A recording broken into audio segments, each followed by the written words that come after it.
Mr. Justin Waller.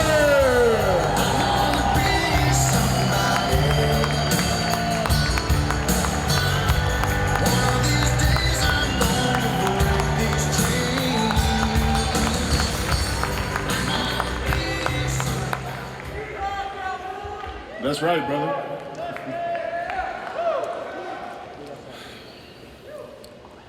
Today, I'm going to share the most vivid image picture of my entire life. I'm 6 years old. It's Christmas. Me and my sister are riding with my mother and my stepfather to go see my dad. They're in a very intense custody battle. And he's getting dragged through the ringer. He's a cotton farmer, Rayville, Louisiana. He's scratching every penny he can to fight to just get a little piece of custody to see us. When we park in his driveway, my mother promptly tells him that we're not coming with him on Christmas unless he writes a check for money he does not have. There's a skirmish, there's a bit of chaos, and he goes to reach in for my sister, and I see punches coming at him that he did not see over his shoulder as he reached into that truck. We left him in the front yard that Christmas.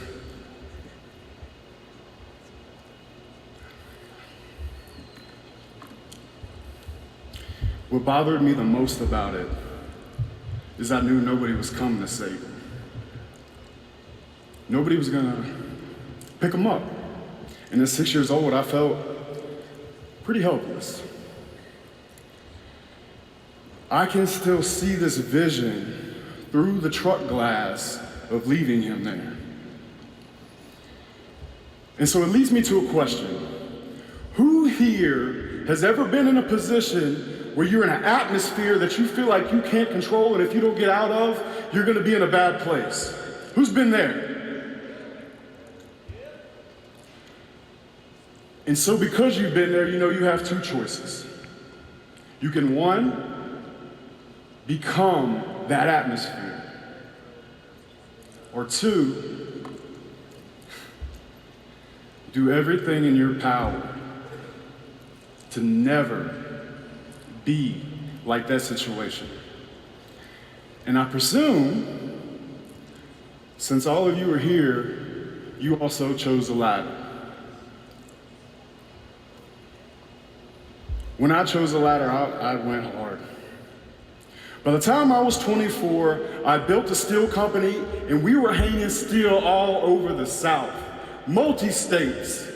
I was buying trucks. I had my trucks on the road. I was looking for houses that didn't have wheels on them. My white trash people know what I mean. You couldn't tell me shit, couldn't tell me anything. I had more swag at 26 than I could ever have today. Until it didn't. I was a member of the Metal Building Contractors Directors Board as the youngest one ever. And I thought I had it all figured out. In fact, I was about to be the youngest person to ever modulate steel. And what that means is you build the steel on the ground and you pick it, and we were gonna fly at 60 feet in the air. In my world, that's a mic drop.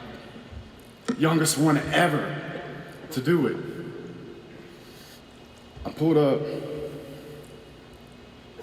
after going to change my bags to Montgomery, Alabama.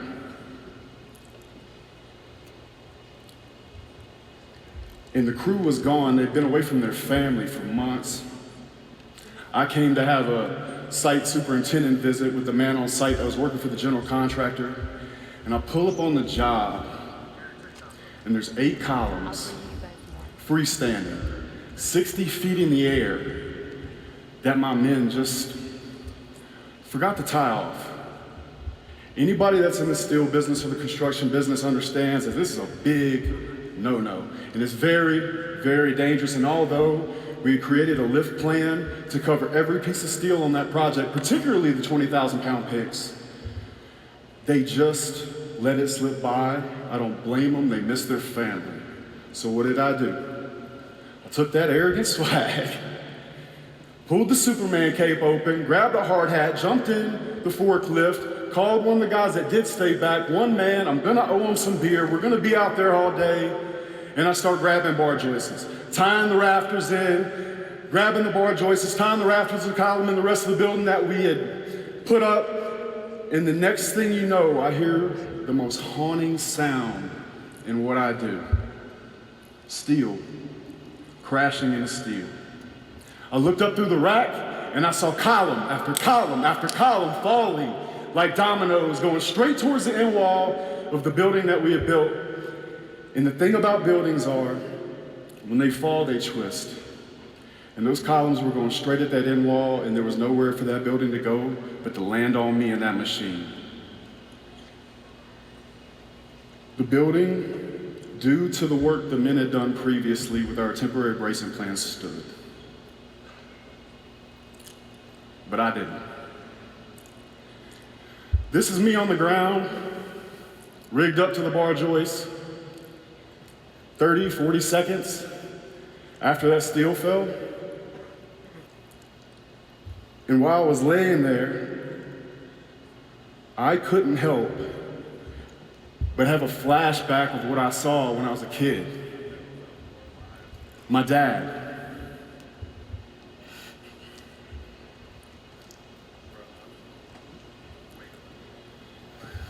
I never saw him get up that day. I didn't have the opportunity. But I can tell you, I know he did. And in that moment, I sat back against that tire and I smiled. Because like him, and how I felt that day when I was 6, I knew nobody was coming to save me. And that was the most powerful moment of my life. It set me free. It gave me a power to accept the fact that nobody was coming and the ball was in my court. Which, funny enough, I want the ball in my court. I want the ball in Game 7 of my life. Give me the fucking rock. Give it to me.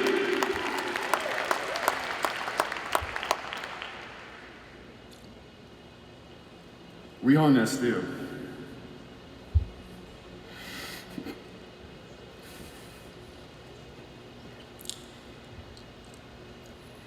Then I had an opportunity to take that power, the power of knowing that nobody was coming, and take full accountability for everything in my life, and do something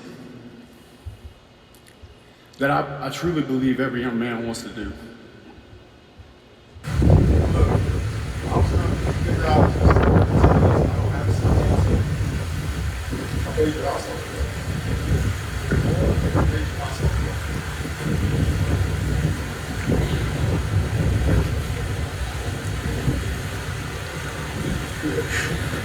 Yeah, joke's on you, thank you. But I did feel like you get the title in about a month. So, first time I've ever seen you speechless.